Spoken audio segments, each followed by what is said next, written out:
Hello' friends, এয়া নতুন মালিগাঁৱৰ পৰা বৰলীলৈ নতুন নীলাচল পুৰণা সেতুত যিখন যোৱাকালি মুকলি হৈছিলে তাৰ কিছু অংশ আজি আপোনালোকক দেখুৱাব লৈছোঁ। চাওক, অতি মনোমোহা দৃশ্য। চব মানুহে আজি ইয়াত ফটো উঠি আছে।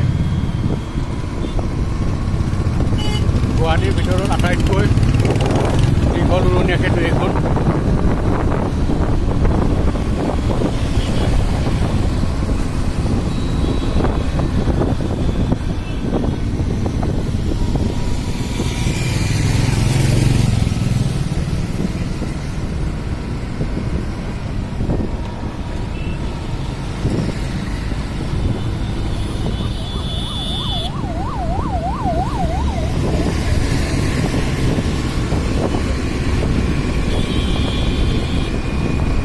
যদি ভিডিঅ'টো ভাল পালে তেতিয়া লাইক শ্বেয়াৰ কমেণ্ট কৰিব নাপাহৰিব আৰু চেনেলটো ছাবস্ক্ৰাইব কৰি দিব। ধন্যবাদ। জয় অসম।